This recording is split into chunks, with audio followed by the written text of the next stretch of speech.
Hi, I'd like to talk about mental health, working with people with mental health presentations. And this is the number one support workers advice line. A team around a person with a mental health issue delivering mental health interventions to a client needs to be professional in the way that they relate to one another about the client, having the ability to wrap around the client, be fluid in their approach, be happy to change tack, be happy to be flexible when the client requests a different worker within the team. The client will have different dynamics with different workers. Helping those people who don't really know the client to engage a bit more thoroughly and maybe team up for visits. We need to maintain advocacy in a positive light for the person with a mental health issue. Need to make any commentary within the team meetings, at case conferencing, where the client is present at the table. In positive, show a positive light always for the client. This is able to be done with sophisticated descriptions, nuanced challenges, and celebrations of different outcomes that have happened for the client since you guys have been providing care. Recognizing the unhelpful people in the client's life as well. It may be a family member that might not have the best communication style with the person with a mental health issue. People recognize in themselves that they have skills in relating to that person, and they're able to help deliver gentle, strengths-based messages to that person, whether it be a family member or a long-term service provider or somebody who has been in the person's life for many, many years. We're really lifting the lid on how that person is related to when we come into the world, into the social scape of someone with a mental health issue. We're really lifting the lid on how people have related to that person before and their reaction to people who have been helpful and most unhelpful. The presentation of mental health can be exacerbated by having unhelpful people in the person's life that they have to cope with, that they have to act for.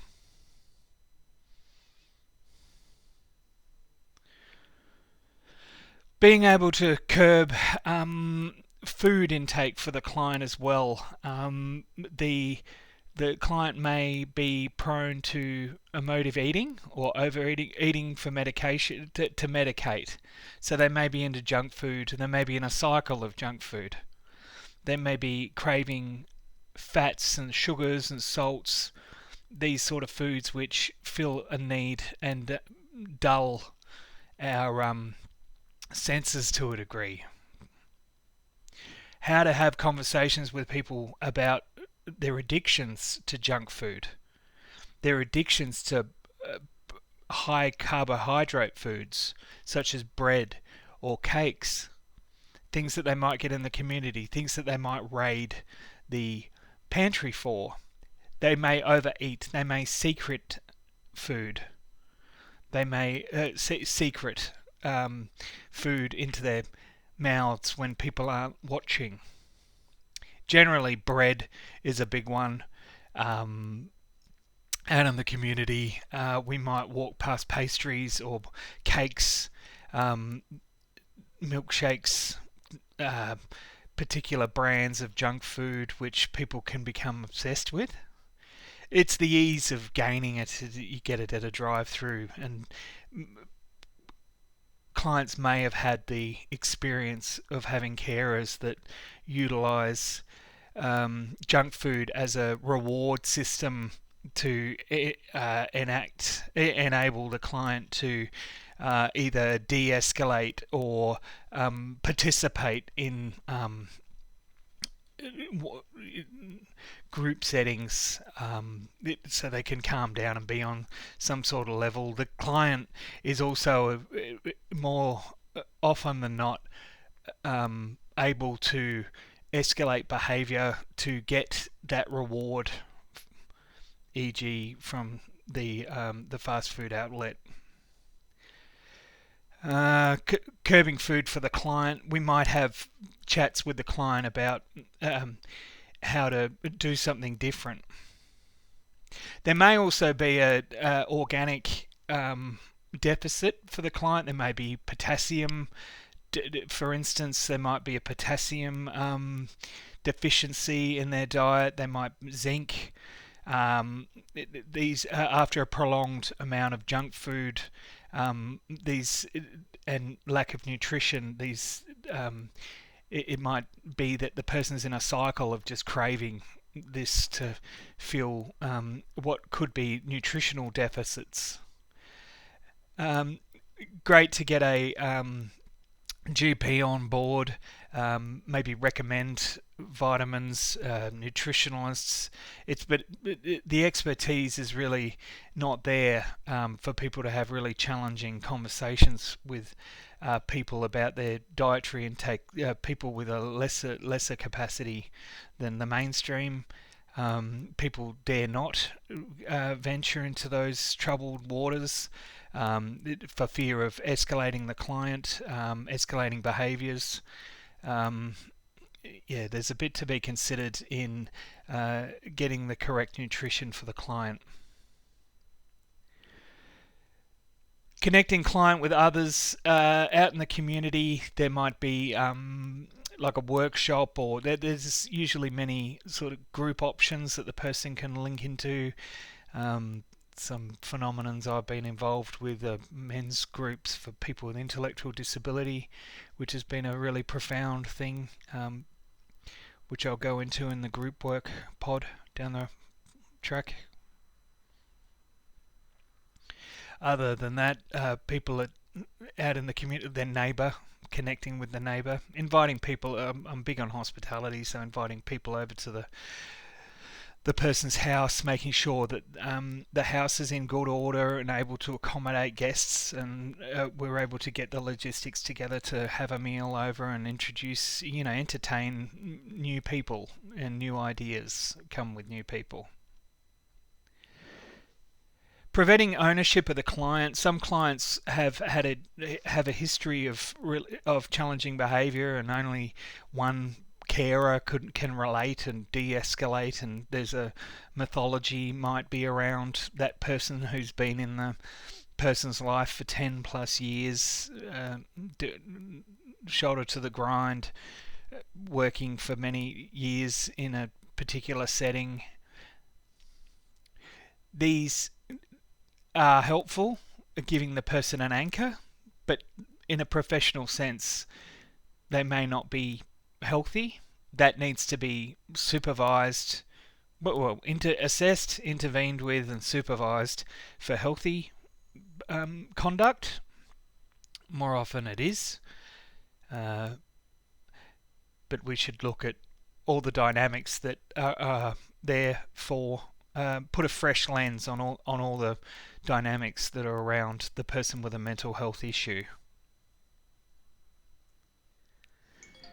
Stakeholder collaboration, so ensuring that everybody's on the same page with regard to improving the person's social sphere.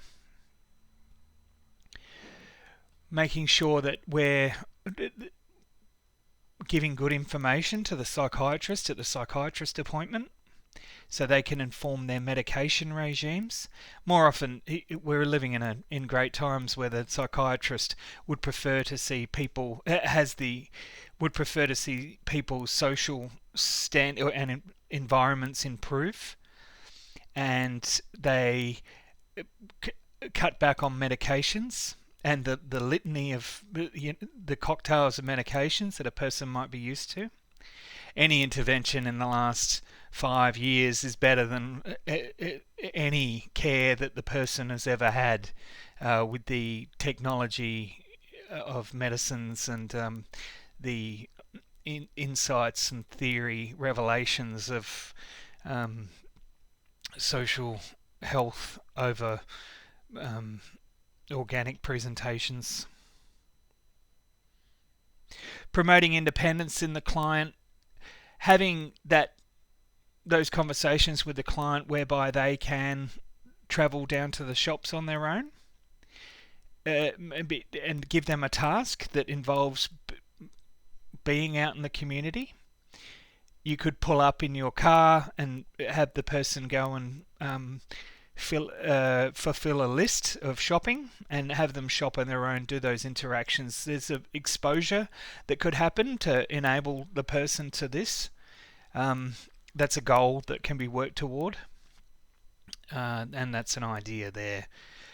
We might pull up in our van and with our list and our money and give it to the person with the mental health issue and say, you go and you can do this and we can monitor from afar. I'll just be over here, and you give the person the tools to enact it and be self-determining out in a social setting. You could have a seconder on board as well. You could have two people who are employed to help this person with their independent excursions out in the community. One, but not actually on their arm or behind them, and it's not an obvious accompaniment.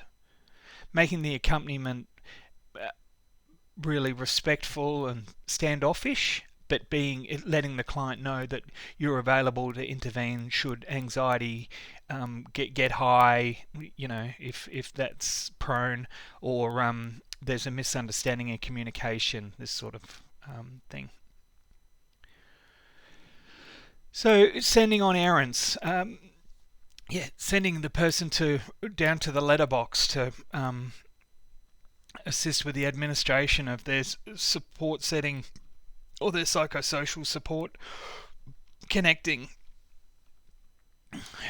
Get appropriate support workers.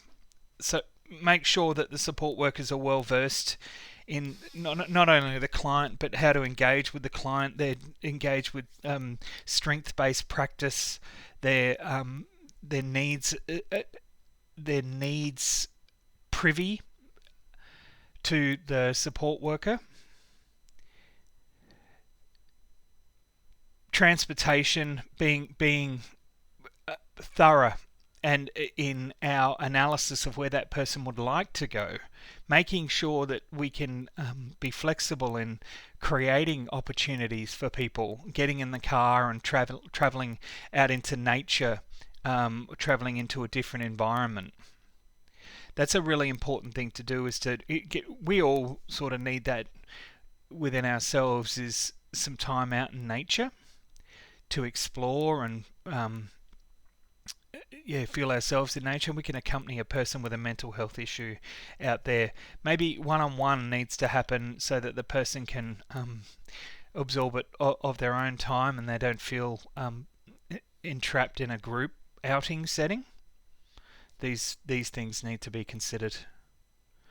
Supporting the client at psychiatric meetings, so being present at the meeting, but talking in real terms. Psychiatrists are very willing to get a grip on the person's home environment, the social environment, and they're getting very well versed at listening to the support worker present, because they know the client better than most.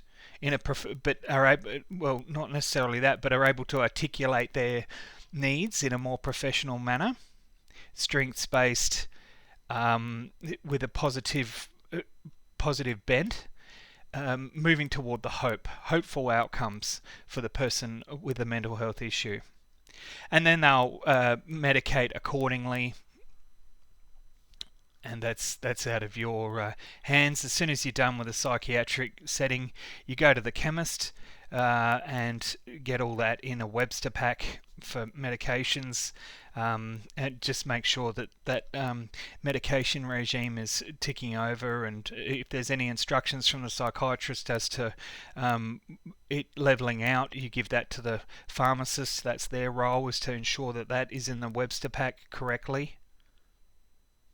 medication, signing off and administering. I'll talk about that next or later. How else does the client medicate themselves? They might smoke. I spoke about smoking before on a separate cast, and maybe that person needs to get some medical intervention to give up smoking.